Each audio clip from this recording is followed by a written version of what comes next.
اعوذ باللہ من الشیطان الرجیم بسم اللہ الرحمن الرحیم ان الحمد للہ نحمدہ ونستعینہ ونستغفرہ ونعوذ باللہ من شرور انفسنا ومن سیئات اعمالنا واشہد ان لا الہ الا اللہ وحدہ لا شریک لہ واشہد ان محمدا عبدہ ورسولہ ان اللہ وملائکتہ یصلون علی النبی یا ایھا الذین آمنوا صلوا علیہ وسلموا تسلیما اللہم صلی علی محمد وعلی آل محمد۔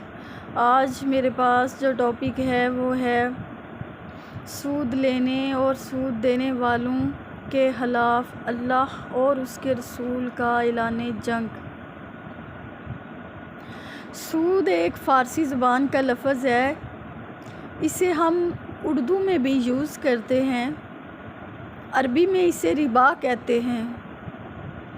یوں تو سود کے لفظی مطلب ہوتے ہیں فائدہ دینے والی چیز، فائدہ مند، فائدہ، لیکن ہم سود اسے کہتے ہیں کہ واجب الادا رقم کے اوپر جو اضافی رقم وصول کی جاتی ہے پیسے کے بدلے پیسہ، اسے ہم سود کہتے ہیں۔ اور جیسے ہی اس میں کوئی چیز انوالو ہو جاتی ہے تو پھر وہ جائز ہو جاتا ہے۔ قرآن مجید میں کئی مقامات پہ سورہ آل عمران میں، سورہ روم میں، سورہ بقرہ میں سود کے متعلق ذکر ملتا ہے۔ سورہ روم میں اللہ تعالیٰ فرماتا ہے کہ جو رقم تم سود پہ دیتے ہو تاکہ لوگوں کے اموال بڑھ جائیں تو اللہ کے ہاں ایسا مال نہیں بڑھتا۔ سورہ آل عمران میں اللہ تعالیٰ فرماتا ہے کہ اے ایمان والو دگنا چگنا سود مت کھاؤ۔ سورہ بقرہ میں اللہ فرماتا ہے کہ اللہ سود کو مٹاتا ہے اور صدقات کو بڑھاتا ہے، اللہ دوست نہیں رکھتا ہر قسم کے ناشکرے اور گناہ گار کو۔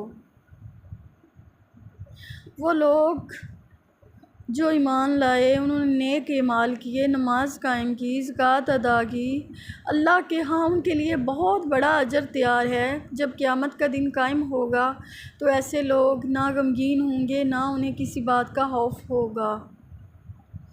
اے ایمان والو اللہ سے ڈرو، چھوڑ دو جو باقی رہ گیا، اگر تم جانتے ہو۔ پس اگر تم باز نہ آؤ تو پھر تیار ہو جاؤ، اللہ اور اس کے رسول کا تمہارے خلاف اعلان جنگ ہے۔ پس اگر تم توبہ کر لو تو جو تمہارا اصل مال ہے وہ تمہیں ملے گا، نہ تم ظلم کرو، نہ تم پہ ظلم کیا جائے۔ اگر مقروض تنگ دست ہو تو اسے مہلت دو تاکہ وہ خوشحال ہو جائے۔ بس اگر تم معاف کر دو تو یہ تمہارے واسطے بہت بہتر ہے اگر تم جانتے ہو۔ یہ ایمان والو اللہ سے ڈرو، ڈرو اس دن سے جب تم اللہ کی طرف لوٹائے جاؤ گے۔ اس دن ہر جان دیکھ لے گی جو اس نے دنیا میں کمایا ہے، کسی شخص کے ساتھ کوئی بھی زیادتی نہیں کی جائے گی۔ سیدہ عائشہ رضی اللہ عنہ کہتی ہیں کہ یہ آیات نزول کے اعتبار سے سب سے آخر میں نازل ہوئیں۔ جب یہ آیات نازل ہوئیں سود کے متعلق سورہ بقرہ میں تو رسول پاک صلی اللہ علیہ وآلہ وسلم مسجد میں تشریف لے گئے، انہوں نے یہ آیات پڑھ کے سنائیں۔ اس کے بعد شراب کی بھی خرید و فروخت ختم ہو گئی۔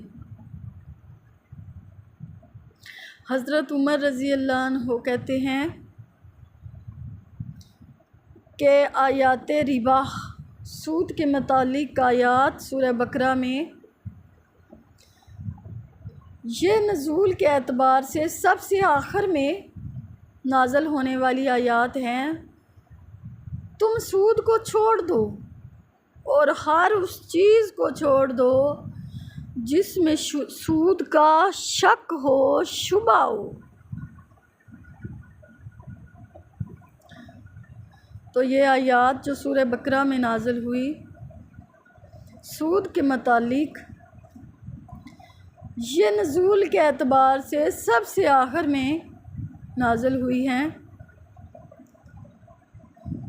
یوں تو قرآن مجید میں بے شمار آیات ہیں، لیکن رسول پاک صلی اللہ علیہ وآلہ وسلم کے دنیا سے رخصت ہو جانے سے تقریباً 4 ماہ پہلے یہ آیات نازل ہوئی جو سورہ بقرہ میں ہیں۔ یہ اپنے نزول کے اعتبار سے سب سے آخر میں یہ آیات نازل ہوئی، تو آپ لوگ غور کیجئے کہ اللہ تعالیٰ قرآن مجید میں سب سے آخر میں ہمیں کیا نصیحت دے رہا ہے۔ اللہ تعالیٰ ہمیں منع کر رہا ہے سود کھانے سے، اور کتنی سخت نصیحت ہے۔ اللہ کہہ رہا ہے کہ اگر باز نہیں آئے تو اعلان جنگ ہے۔ رسول پاک صلی اللہ علیہ وآلہ وسلم نے جب یہ آیات نازل ہوئی تو اپنے مقرر کردہ حاکموں کے ذریعے جو قبیلے سود خور تھے ان کو پیغام بھجوایا کہ سود چھوڑ دو، اگر سود سے باز نہیں آؤ گے تو پھر جنگ کے لیے تیار ہو جاؤ۔ آپ لوگ دیکھیں، ابھی ہمارا دور نہیں ہے، ہم جس دور میں ہیں ہمارے دور میں خط و کتابت کا سلسلہ نہیں ہے، لیکن ہمارے جو بزرگ ہیں، ہماری امی ابو، ان کے دور میں جب وہ ینگ تھے یا دادی دادا کے دور میں لوگ خط و کتابت سے ایک دوسرے کے ذریعے بات چیت کرتے تھے، اور کیا طریقہ ہوتا تھا؟ سب سے پہلے سلام، اس کے بعد حال احوال معلوم کرتے تھے، اس کے بعد گھر کی چھوٹی چھوٹی باتیں، اور اینڈ پہ نصیحت کرتے تھے۔ کسی بچے کو کوئی خط لکھنا، کسی اپنے چھوٹے بہن بھائی کو خط لکھنا تو اینڈ پہ نصیحت کرنا، ایسا ہی ہے نا؟ آج بھی آپ دیکھ لیں، ہمارے دور میں تو موبائل فون کی سہولت موجود ہے۔ ہمارا کوئی بچہ اگر بیرون ملک میں ہو تو ہم اس سے جیسے ہی فون پہ بات کریں گے پہلے سلام سے شروع کریں گے، حال احوال بتائیں گے، اس کے بعد چھوٹی چھوٹی باتیں، اور جیسے ہی ہمیں پتہ چلے گا اب ہم نے 5 منٹ کے بعد فون بند کر دینا ہے تو ہم اسے ایڈوائز کریں گے، ہم اسے نصیحت کریں گے کہ دیکھو بیٹا ایسا کرنا، ایسے رہنا، ایسے پردیس میں رہنا، یہ غلطی مت کرنا، ایسے دل لگا کے پڑھائی کرنا، ایسے دل لگا کے کام کرنا، اپنا خیال رکھنا۔ ہم نصیحتیں کرنے لگ جاتے ہیں اور نصیحت کے بعد ہم فون بند کر دیتے ہیں، خدا حافظ کہہ دیتے ہیں۔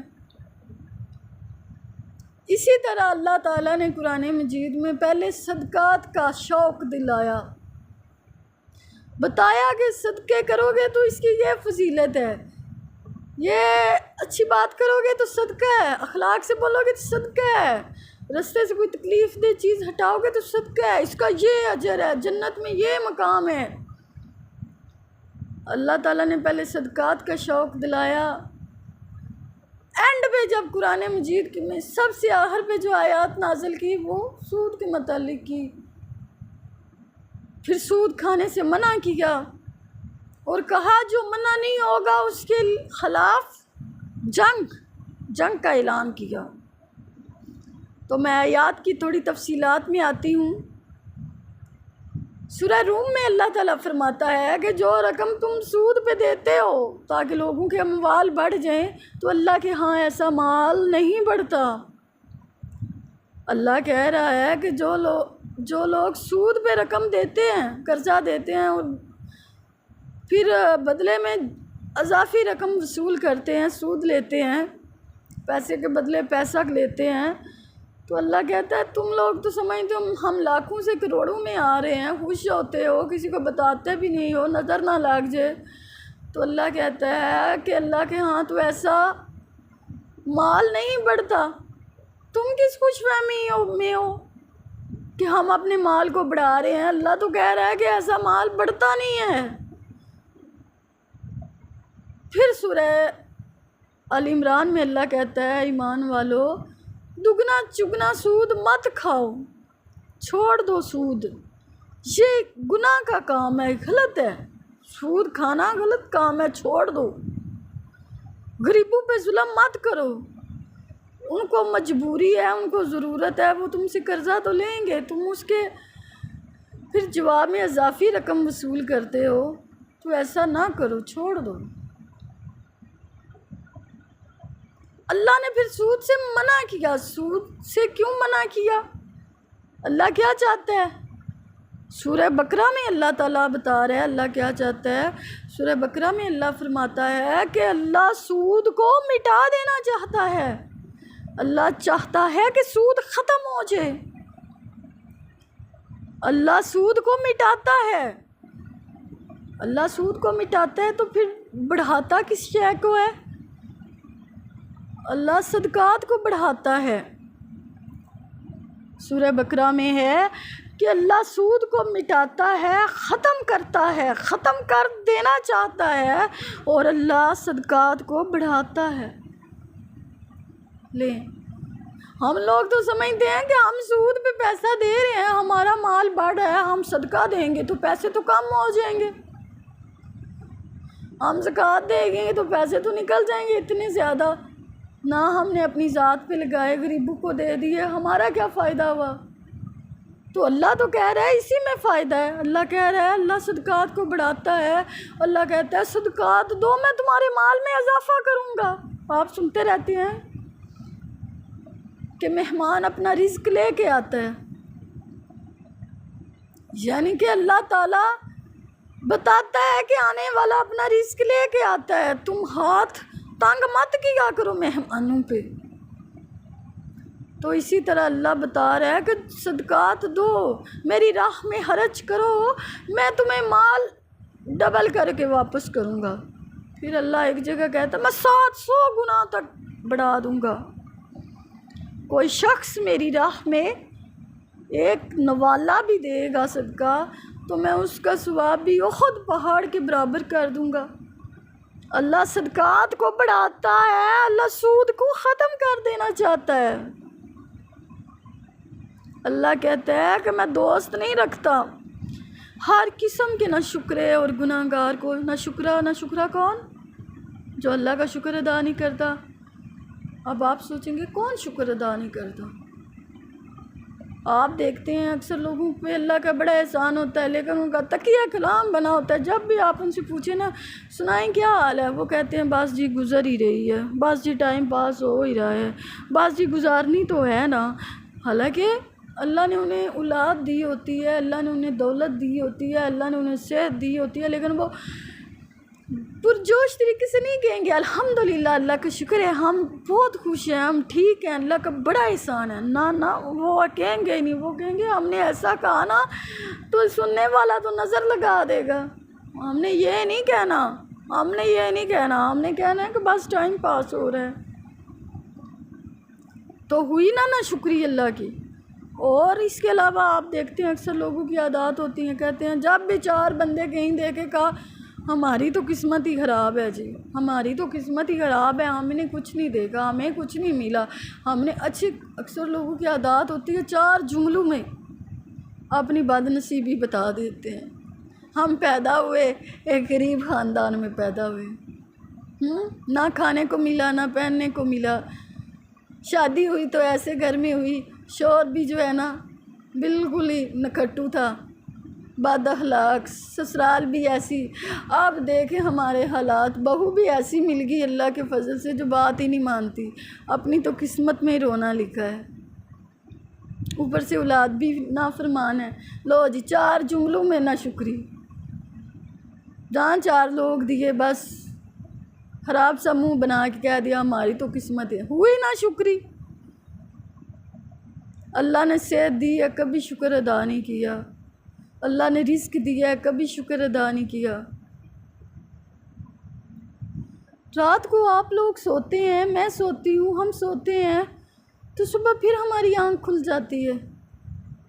اگر ہم ایک دن ایسا آئے ہم سوئیں صبح آنکھ ہی نہ کھلے تو اللہ کا کتنا بڑا احسان ہے کہ ہم پھر صبح اٹھ جاتے ہیں، ہمیں مشکلات آتی ہیں پھر آسان ہو جاتی ہیں تو ہم شکر ادا نہیں کرتے، نہ شکر۔ اللہ کہتا ہے یہ میرے دوست نہیں ہیں، جو ناشکرے لوگ ہیں نا، کسی قسم کی بھی ناشکری کرتے ہیں، وہ میرے دوست نہیں ہیں، میں ان کو دوست نہیں رکھتا۔ میں ناشکرے لوگوں کو، گناہگار لوگوں، گناہگار کون؟ بد اعمال، جن کے عمل اچھے نہیں ہوتے، برے عمل ہوتے ہیں۔ برے عمل کون سے؟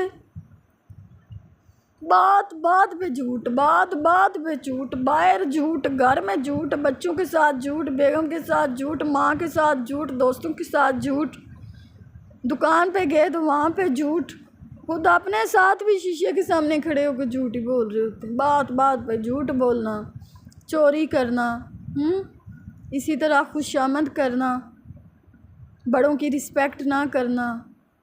نماز نہیں پڑھی تو کہیں گے ہم نے نماز پڑھی ہے۔ یہ جھوٹ، اپنے مفاد کے لیے کسی کی چیز چرا لی پھر مکر گیا، کہا کسی نے کون سا دیکھا ہے، کوئی گناہ ہے؟ کوئی گناہ نہیں ہے، عادات ہیں لوگ۔ خوشامد کرنا، کوئی بڑا آدمی دیکھا، کوئی معزز، اپنی سیٹ سے اٹھا، باقاعدہ اس کے پاس گیا، سلام دعا کی، اس کی تعریف کی، فائدہ کوئی نہیں، اس بات کا بھی یقین ہے کہ یہ ہمیں فائدہ نہیں دے گا، پر پھر بھی خوشامد کی، تو یہ غلط اعمال ہیں۔ اس کے علاوہ بھی امانت میں خیانت کی۔ سارے لوگ ایک جیسے نہیں ہوتے، کچھ لوگ اچھے بھی ہوتے ہیں، لیکن یہ وہ باتیں ہیں جو ہمارے معاشرے میں بہت عام سی ہیں، ان پہ ہم توجہ نہیں دیتے۔ غیبت کرنا، کسی محفل میں جائیں گے تو ایک دفعہ دیکھیں گے کہ کون موجود نہیں ہے، جو موجود نہیں ہے سب سے پہلے اسی کو ٹاپک بنائیں گے کہ وہ ایسا ہے، وہ ایسا ہے، وہ ایسا ہے۔ تو کیا ہوا؟ یہ گناہ کے کام ہے، گناہ کے عمل ہے۔ اللہ کہتا ہے کہ میں ہر قسم کے ناشکرے گناہگار کو دوست نہیں رکھتا، ٹھیک ہے؟ پھر آگے اللہ کہتا ہے وہ لوگ جو ایمان لائے، نیک اعمال کیے، نماز قائم کی، زکوٰۃ ادا کی، ان کے لیے میرے ہاں بہت بڑا اجر تیار ہے۔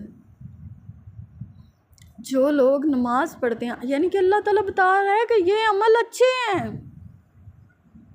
جو لوگ ایمان لائے، اللہ پہ ایمان لائے، کلمہ پڑھا، نیک اعمال کیے، پھر اللہ کہتا ہے ایمان لائے، نیک اعمال کیے۔ نیک اعمال کیا؟ سچ بولتے ہیں،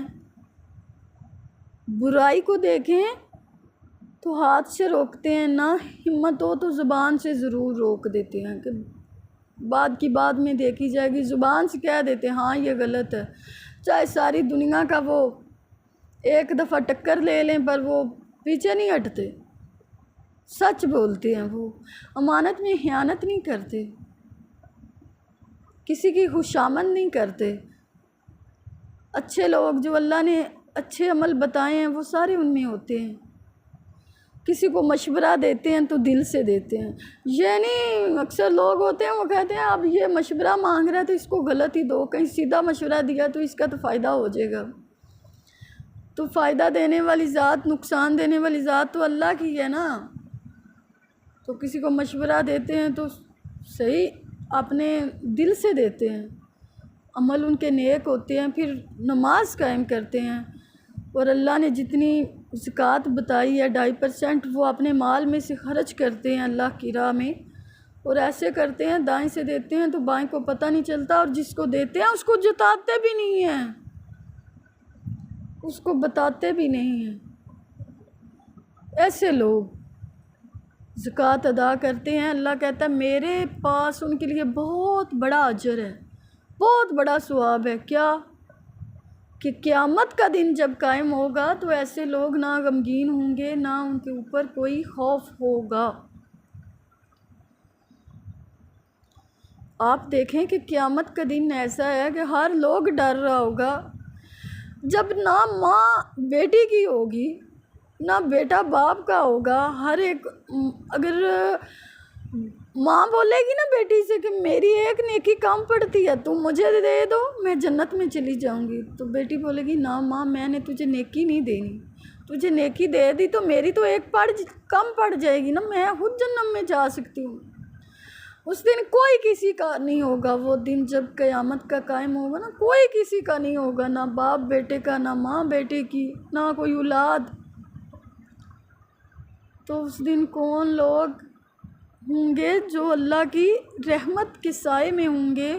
اللہ کہتا ہے جو نیک اعمال کرتے ہیں، نماز قائم کرتے ہیں، زکوٰۃ ادا کرتے ہیں، میرے بتائے ہوئے اصولوں کے مطابق زندگی گزارتے ہیں، پھر ایسے لوگ وہ اتنا مشکل، اتنا سخت 50,000 سال کا دن جب قیامت کا قائم ہوگا تو ایسے لوگ، انہیں کوئی خوف نہیں ہوگا، کسی قسم کا کوئی خوف نہیں ہوگا، کوئی غم نہیں ہوگا، کوئی پریشانی نہیں ہوگی. وہ بالکل جیسے ہم دنیا میں نہیں ٹینشن فری، ہمیں کوئی ٹینشن پریشانی نہیں ہوتی، سود لین دین کا کاروبار کرتے ہیں، آرام سے میٹھی نیند سوتے ہیں.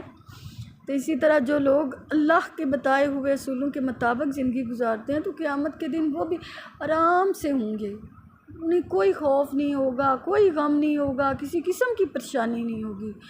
اتنا بڑا اجر اللہ کے ہاں ہے تیار. پھر اللہ تعالیٰ کہتا ہے اے ایمان والو، اللہ سے ڈر جو، چھوڑ دو جو باقی رہ گیا. کیا؟ سود.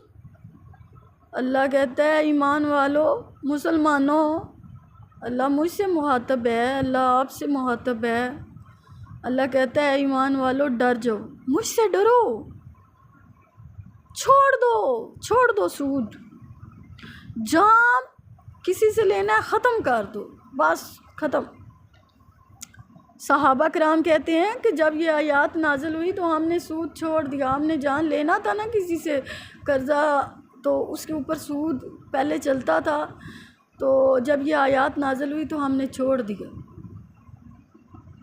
ہم نے کہا آیات آ گئی ہیں تو ہم نے سود چھوڑ دیا. اللہ کہتا ہے کہ سود چھوڑ دو اگر تم جانتے ہو، اگر تمہیں پتہ ہے کہ اللہ تعالیٰ نے حکم دیا ہے تو تم اپنے سود چھوڑ دو. رسول پاک صلی اللہ علیہ وسلم نے حجۃ الوداع کے موقع پر خطبہ دیا تو فرمایا زمانہ جاہلیت کے تمام سود میں باطل قرار دیتا ہوں، اور سب سے پہلے میں اپنے خاندان، اپنے چچا عباس بن عبد المطلب کا سود باطل قرار دیتا ہوں. یعنی کہ شروعات اپنے گھر سے کی. تو سود کو باطل قرار دیا، چھوڑ دیا، فرمایا چھوڑ دو سود. پھر آگے اللہ کہتا ہے جو باز نہیں آئے گا، جو نہیں چھوڑے گا. اگر تم نہیں چھوڑو گے، تم سود کھاتے رہو گے، تم سود لیتے رہو گے، تو سن لو اعلان جنگ. تو اعلان جنگ ہے تمہارے لیے، اللہ اور اس کی رسول کی طرف سے اعلان جنگ سن لو. کون بندہ ہے جس میں ہمت ہے اللہ سے جنگ کرے؟ کون ہے؟ کوئی پاگل ہی ہوگا. جو تھوڑا سا بھی عقل رکھتا ہے اس کو پتہ ہے اللہ سے کوئی نہیں جیت سکتا. تو جنگ، ہم تو انسانوں سے جنگ کریں تو ڈرتے ہیں نا. میری دادی اماں اب حیات نہیں ہیں، ہم چھوٹے ہوتے تھے تو وہ بتایا کرتی تھی کہ 1965 کی جنگ ہوتی تھی نا تو رات کو ہم لائٹیں بند کر دیتے تھے. ہم اندھیرے میں رات کو سوتے تھے، ہمیں ڈر لگتا تھا. حالانکہ جنگ انسانوں سے ہے، اور کس انسان کی ہمت ہے کہ وہ اللہ اور اس کے رسول کے ساتھ جنگ کے لیے تیار ہو جائے. اللہ کہتا ہے کہ سود نہیں کرنا، سود ختم نہیں کرنا، تو پھر تیار ہو جو، اللہ اور اس کے رسول کے طرف سے تمہارے لیے اعلان جنگ ہے. اتنا غصہ، اتنی بڑی نصیحت کہ سود چھوڑ دو. اللہ نے سود کو اتنا ناپسند قرار دیا. آپ دیکھیں اللہ نے اتنے گناہ بتائے ہیں قرآن مجید میں، چوری، چغلی، غیبت، کسی کے بارے میں، شراب، کسی کے بارے میں نہیں کہا کہ اللہ اور اس کے رسول کی طرف سے اعلان جنگ ہے. لیکن قرآن مجید میں جو سب سے آخر میں نصیحت کی، آخر میں آیات ربا نازل ہوئی، کہا کہ سود نہیں چھوڑو گے تو اللہ اور اس کے رسول کی طرف سے تمہارے لیے اعلان جنگ ہے۔ بس اگر تم توبہ کر لو، یعنی تم سود کو چھوڑ دو، باز آ جاؤ، رک جاؤ، بس اگر تم توبہ کر لو سچے دل سے کہ جو کھا لیا اللہ اس کا معاملہ تیرے پر ہے، تو چاہے تو بخش سکتا ہے، ہمیں بخش دے، وہ ہم نے کھا لیا، اب تم نے حکم دیا ہم نے چھوڑ دیا، ہم تک تیرا حکم پہنچا ہم نے چھوڑ دیا، ہم نے سود نہیں کھانا، ہم نے قسم کھا لی ہے، ہم نے سود نہیں کھانا، ہم نے توبہ کر لی ہے دل سے۔ تو اللہ کہتا ہے جو دل سے توبہ کر لے تو اس کے لیے اصل مال موجود ہے، وہ اسے ملے گا، نہ تم ظلم کرو نہ تم پہ ظلم کیا جائے۔ اللہ کہتا ہے میں نے سود کو کہا ہے چھوڑ دو، لیکن جو تم لوگوں نے قرض دیا ہوا ہے نا وہ تم لے لو۔ میں یہ نہیں کہتا کہ جو تم نے دوسروں کو قرض دیا ہوا ہے وہ بھی چھوڑ دو، میں کہتا ہوں قرض کے اوپر جو سود ہے وہ چھوڑ دو، جو تمہارا اصل مال ہے وہ تمہیں ملے گا، وہ تم لے لو۔ ہاں اگر مقروض تنگ دست ہے، اگر مقروض جس کو قرضہ دیا ہوا ہے اس کا ہاتھ تنگ ہے، وہ قرضہ واپس نہیں کر سکتا، تو اسے مہلت دو خوشحال ہونے تک، تو اسے مہلت دو، اتنی مہلت دو کہ وہ خوشحال ہو جائے اور اتنے پیسے جمع کر لے کہ تمہارا مال تمہیں واپس لوٹا دے، قرض واپس کر دے، اسے مہلت دو۔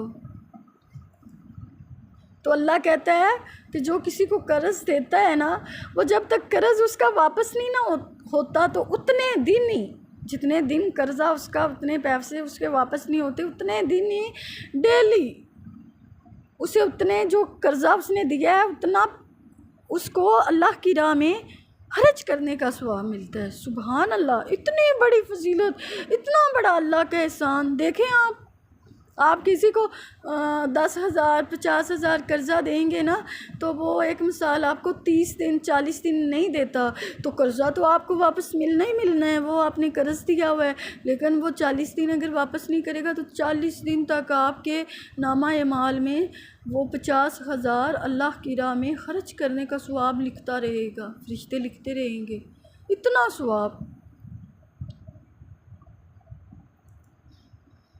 تو اللہ کہتا ہے کہ اسے مہلت دو خوشحال ہونے تک کہ وہ تمہارا قرض واپس کر دے۔ پھر آگے اللہ کہتا ہے اگر تم معاف ہی کر دو تو یہ تمہارے لیے بہتر ہے، یعنی کہ مقروض اتنا تنگ دست ہے، تمہیں لگتا ہے کہ یہ تو واپس نہیں لوٹا سکے گا اتنی جلدی، تو تم معاف کر دو، اس کا اجر میں تمہیں دوں گا، یہ تمہارے واسطے بہت بہتر ہے۔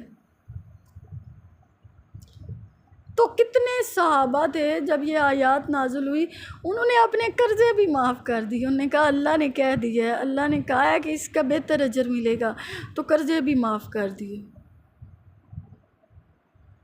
سود بھی چھوڑ دیا، قرضے بھی معاف کر دیے۔ اللہ کہتا ہے یہ تمہارے لیے بہت بہتر ہے اگر تم جانتے ہو۔ تو جو لوگ قرضہ نہیں دے سکتے نا، تو گورنمنٹ بھی زبردستی بھی ان لوگوں کے قرض معاف کرا سکتی ہے۔ ایک صحابی تھے، پھل کی خرید و فروخت میں انہیں بہت نقصان ہو گیا، ان پہ بہت زیادہ قرضہ ہو گیا، تو رسول پاک صلی اللہ علیہ وآلہ وسلم نے فرمایا اس شخص پہ صدقہ کرو۔ صحابہ نے انہیں صدقہ دیا تو پھر بھی اتنے پیسے جمع نہ ہوئے کہ ان کا قرض ختم ہو سکے۔ پھر ان نے قرض، رسول پاک صلی اللہ علیہ وآلہ وسلم نے قرض خواہوں سے ارشاد فرمایا کہ تمہارے لیے یہی ہے، اب اور تم اس سے قرض مت لو، یہی ہے بس تم یہ رکھ لو، اس کے پاس اور نہیں ہے۔ تو اس کا مطلب ہے گورنمنٹ اگر چاہے تو قرض معاف بھی کرا سکتی ہے، اگر کوئی اتنا تنگ دست ہے تو اجازت ہے اسلام میں۔ اللہ تعالیٰ کہتا ہے پھر ڈرو اس دن سے جب تم میری طرف پھیرے جاؤ گے، لوٹائے جاؤ گے، اللہ کہتا ہے یہ بات ہر وقت سوتے جاگتے اٹھتے بیٹھتے کوئی بات کرتے کسی امانت میں خیانت کرتے کسی سے لین دین کرتے کھاتے پیتے چلتے پھرتے ہر وقت یہ بات یاد رکھو کہ تم میری طرف لوٹائے جاؤ گے. ڈرو اس دن سے جب میری طرف لوٹائے جاؤ گے. اللہ کہتا ہے اس دن سے ڈرو. کتنا جی لو گے تم بتاؤ؟ تمہارے بڑوں نے کتنا جی لیا، تمہارے دادا پردادا نانا کتنا جی لیا انہوں نے. تمہیں تو یاد بھی نہیں ہوگا، 3-4 نسل پیچھے چلو کسی کا نام بھی نہیں یاد ہوگا. تو دنیا میں تو وہ بھی آئے تھے نا. کتنا جی لو گے؟ 100 سال جی لو گے، 150 سال جو جی لو گے، چلو 1000 سال جی لینا. پھر کیا کرو گے؟ اللہ کی طرف تو لوٹ کے جانا ہے نا. یا پھر مکر جاؤ کہ ہم نے اللہ کی طرف نہیں لوٹنا، ہم نے دنیا میں. پھر تو تم مسلمان ہی نہیں رہو گے نا. مسلمان تو وہ ہے جو یوم آخرت پہ یقین رکھتا ہے. تو مسلمان کو یوم آخرت پہ یقین رکھنا چاہیے. تو اللہ کہتا ہے ڈرو اس دن سے جب تم میری طرف لوٹائے جاؤ گے. وہ دن ایسا ہوگا کہ ہر جان دیکھ لے گی، ہر شخص دیکھ لے گا جو بھی اس نے دنیا میں کمایا ہے. آپ نے ایک رائی کے دانے کے برابر بھی کوئی عمل کیا ہے نا، تو اللہ کے پاس جا کے اس سے دیکھیں گے. اور جو برا عمل کیا ہے روئیں گے، پچھتائیں گے، آنسو بہائیں گے، کہیں گے اللہ یہ ہم نے کیوں کیا، اس کا تو ہمیں فائدہ بھی نہیں تھا، یہ ہم نے کیوں کیا، ہمیں معاف کر دے. پر وہ دن انصاف کا ہوگا. اللہ کہتا ہے اس دن کسی کے ساتھ زیادتی نہیں کی جائے گی، کسی شخص پہ ظلم نہیں کیا جائے گا. اس دن سے ڈرتے رہو. کس دن سے؟ جس دن اللہ کی طرف لوٹائے جاؤ گے، جس دن تمہیں اللہ کی طرف لوٹ کے جانا ہے. جو سمندروں میں ڈوبے ہیں نا، وہ قیامت کا دن جب قائم ہوگا تو سمندروں سے نکل آئیں گے باہر خود ہی. اللہ کا حکم ہوگا. جو جنگلوں میں جانوروں نے کھا لیے نا وہ بھی آئیں گے زندہ ہو کے، قبروں سے بھی نکل کے آئیں گے. سب اللہ کی طرف جائیں گے. ہمیں لوٹ کے اللہ کی طرف جانا ہے. یہ دنیا تو فریب ہے، کھیل ہے، تماشا ہے. مال اور بیٹے، اللہ کہتا ہے میں نے دنیا میں آزمائش رکھ دی. ایک مال، ایک بیٹے.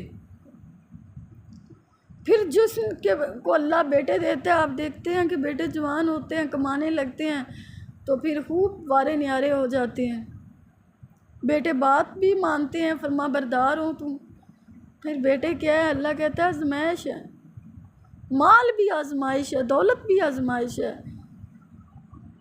پھر جن چیزوں کو اللہ نے آزمائش بنایا اللہ ضرور سوال کرے گا. اللہ کہتا ہے وہ دن جب قائم ہوگا نا قیامت کا، میری طرف لوٹ کے آؤ گے نا، ہر شخص ہر جان دیکھ لے گی جو اس نے دنیا میں کمایا ہے.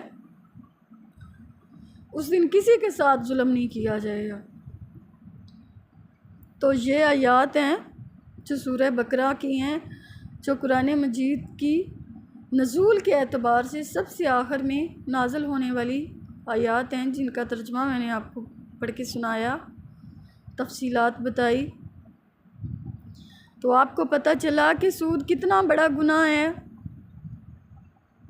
اللہ تعالیٰ کہتا ہے کہ سود سے باز آ جاؤ. حدیث میں پتہ چلتا ہے کہ سود کھانے والا، سود کھلانے والا، سود لکھنے والا، سود پہ گواہ بننے والا، ہر کوئی جہنم کی آگ میں ہے.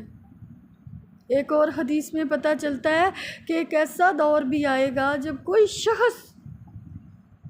شخص بھی ایسا نہ ہوگا جو سود سے بچا ہوا ہو. اگر کوئی ایسا ہوگا نا تو اس تک بھی سود کا غبار ضرور پہنچا ہوگا.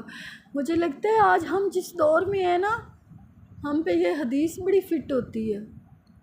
ہم سارے لوگ سود کھا رہے ہیں، جو نہیں کھا رہے نا اس تک بھی کسی نہ کسی طرح سے سود کا غبار پہنچ رہا ہے. تو یہ ایک اکیلے شخص کا کام نہیں ہے کہ سود سے بچے. ہم سب کو مل کر کوشش کرنی ہے اور سود سے نہ صرف سود سے بچنا ہے بلکہ صدقات کو بڑھانا ہے. اللہ کہتا ہے صدقات کو بڑھاؤ. صدقات سے رزق بڑھتا ہے، تو صدقات کی طرف لوگوں کی توجہ دلانی ہے. اس جہاد میں ہم سب کو مل کے شریک ہونا ہے، کسی ایک انسان کے بس کی بات نہیں ہے۔ تو سود اتنا بڑا گناہ ہے۔ ایک حدیث میں پتہ چلتا ہے کہ 4 قسم کے لوگ ہیں جن کے بارے میں اللہ نے اپنے اوپر لازم کر لیا ہے کہ نہ ان کو جنت میں داخل کرے گا، نہ ان کو جنت کا کوئی ذائقہ، کسی قسم کی لذت آئے گی، نہ ان کو کوئی ذائقہ چکھنے دے گا جنت کا۔ اپنے اوپر لازم کر لیا ہے، لازم۔ کون لوگ ہیں؟ پہلا، شراب کا عادی، جو عادی ہے شراب کا، بہت شراب پیتا ہے۔ دوسرا، سود کھانے والا۔ تیسرا، یتیم کا مال کھانے والا۔ اور چوتھا، سود کھانے والا، شراب کا عادی، یتیم کا مال کھانے والا، اور چوتھا، والدین کی نافرمانی کرنے والا۔ یہ 4 لوگ ایسے ہیں جن کے بارے میں اللہ کہتا ہے کہ میں نے اپنے اوپر لازم کر لیا ہے، نہ ان کو جنت میں داخل کروں گا اور نہ ہی جنت کی کسی نعمت کا کوئی ذائقہ چکھنے دوں گا۔ اسی طرح رسول پاک صلی اللہ علیہ وآلہ وسلم نے فرمایا کہ 7 قسم کے لوگ ہیں جو ہلاکت میں ہیں، ان سے بچو۔ صحابہ نے پوچھا یا رسول اللہ صلی اللہ علیہ وآلہ وسلم، وہ کون لوگ ہیں؟ آپ صلی اللہ علیہ وآلہ وسلم نے فرمایا 7 قسم کے لوگ ایسے ہیں جو ہلاکت سے نہیں بچ سکتے۔ پہلا، جو اللہ کے ساتھ کسی کو شریک کرتا ہے۔ دوسرا، جادو کرنے والا۔ تیسرا، کسی شخص کو ناحق قتل کرنے والا۔ چوتھا، جو کسی یتیم کا مال کھاتا ہے۔ پانچواں، سود کھانے والا۔ چھٹا، جو جہاد کے وقت میدان سے بھاگ جائے۔ اور ساتواں، جو کسی پاک دامن عورت پر الزام لگاتا ہے، جو کسی پاک دامن عورت کے کردار پہ انگلی اٹھاتا ہے۔ یہ 7 قسم کے لوگ ہیں جو ہلاکت سے نہیں بچ سکتے۔ تو آپ دیکھیں کتنا بڑا گناہ ہے سود۔ تو میرے پیارے مسلمان بہن بھائیوں، اگر تم سود کھاتے ہو نا، سود کو چھوڑ دو، توبہ کر لو۔ اگر بس میں ہے، اختیار میں ہے، جو لوگوں سے لیا ہے اضافی رقم، وہ واپس کر دو۔ اور اگر لے چکے ہو ان کو واپس نہیں کر سکتے، شرمندگی ہوتی ہے، تو ایسا کرو کہ بغیر ثواب کی نیت سے غریبوں میں تقسیم کر دو، اس پہ تمہارا حق نہیں ہے۔ شاید ایسا کرو تو اللہ تمہیں بخش دے۔ رسول پاک صلی اللہ علیہ وآلہ وسلم جب شب معراج پہ گئے تو آپ صلی اللہ علیہ وسلم فرماتے ہیں کہ میں جبریل کے ساتھ ایک ایسی نہر پر پہنچا جس کا پانی خون سے زیادہ سرخ تھا، تو لوگ اس میں غوطے کھا رہے تھے اور بمشکل کنارے تک پہنچتے تو وہاں ایک فرشتہ کھڑا تھا جو ان کے منہ کو پھاڑ کے ان کے منہ کے اندر ایک بہت بڑا پتھر ٹھونس دیتا، اور وہ لوگ روتے چلاتے پھر واپسی بھاگ جاتے نہر میں۔ تو آپ صلی اللہ علیہ وسلم نے پوچھا یہ کون لوگ ہیں؟ تو جبرائیل علیہ السلام نے انہیں بتایا یہ وہ لوگ ہیں جو سود ہو رہے ہیں۔ اتنا بڑا گناہ ہے، آخرت اتنی خراب ہے سود کھانے والوں کی۔ اسی طرح رسول پاک صلی اللہ علیہ وسلم جب شب معراج پہ گئے تو انہوں نے ایسے لوگ دیکھے جن کا پیٹ بہت بڑے گھروں کے برابر تھا، بہت بڑے بڑے گھر، مثلاً 1 کنال کا گھر، 2 کنال کا گھر، 1 ایکڑ کا گھر، بہت بڑے بڑے گھروں کے برابر لوگوں کے ساتھ پیٹ لگے ہوئے تھے، بڑے بڑے گھروں کے جتنے پیٹ لگے ہوئے تھے، اور ان میں سانپ تھے، سانپ بھرے ہوئے تھے، ان کو اندر سے کھا رہے تھے، اور وہ سانپ باہر بھی نظر آ رہے تھے۔ آپ صلی اللہ علیہ وآلہ وسلم نے پوچھا یہ کون لوگ ہیں؟ تو ان کو بتایا گیا یہ وہ لوگ ہیں جو سود کھاتے ہیں۔ اللہم اجرنا من النار، اللہ ہمیں ان لوگوں میں شامل مت کرنا جو سود کھاتے ہیں۔ ایک سانپ کو دنیا میں آپ دیکھ لینا تو آپ مر ہی جائیں۔ جب اچانک آپ اپنی دن میں بیٹھے ہوتے ہیں نا، اچانک کوئی اتنا بڑا سانپ آپ کے سامنے آ جائے تو آپ چیخ بھی نہیں مار سکتے۔ اور اتنے بڑے بڑے گھروں جتنے اگر ہمارے ساتھ کل کو پیٹ لگ گئے اور ہمارے پیٹوں کے اندر سانپ گھس گئے اور وہ ہمیں اندر سے کھانے لگے، اور اللہ کہتا ہے کہ سود کھانے والا ہمیشہ آگ کا ذاتی ہے، وہ ہمیشہ جہنم میں رہے گا اور ہمیں ہمیشہ اس حالت میں رہنا پڑا تو ہمارا کیا ہوگا؟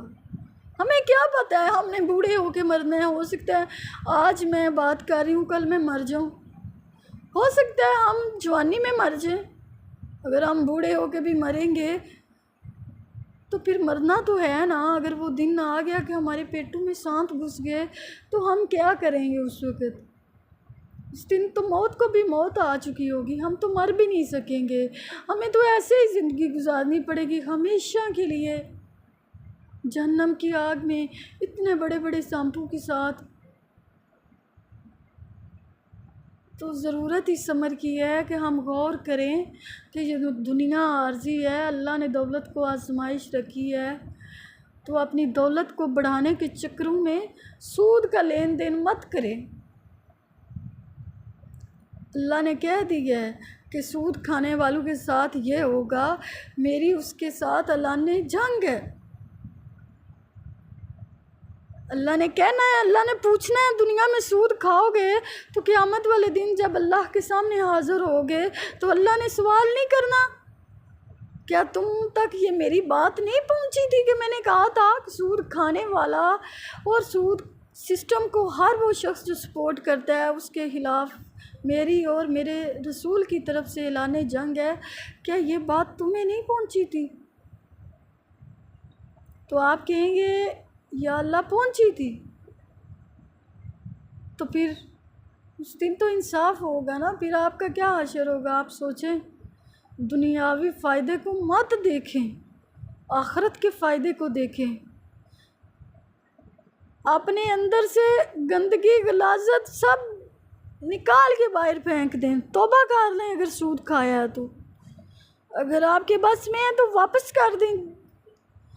جس سے آپ نے قرضے پہ سود دیا تھا اس سے لے کے کھایا سود، اسے واپس کر دیں۔ اگر نہیں کر سکتے، کوئی بہت بڑی رقم ہے تو اسے بغیر ثواب کی نیت سے غریبوں میں تقسیم کر دیں اور اللہ سے معافی مانگ لیں کہ یا اللہ توبہ ہے۔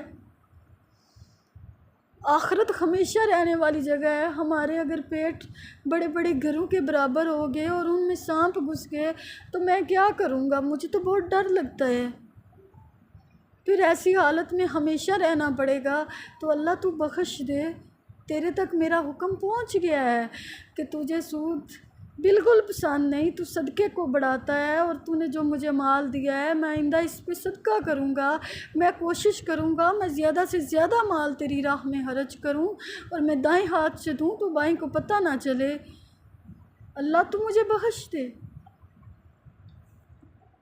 تو یہ وہ جہاد ہے جو ایک شخص کے کرنے کا کام نہیں ہے، ہم سب مسلمانوں کو مل کے اس جہاد میں شرکت کرنی ہے، اس میں حصہ لینا ہے، اور نہ صرف سود سے بچنا ہے بلکہ صدقات کو بھی فروغ دینا ہے، صدقات کو بھی بڑھانا ہے۔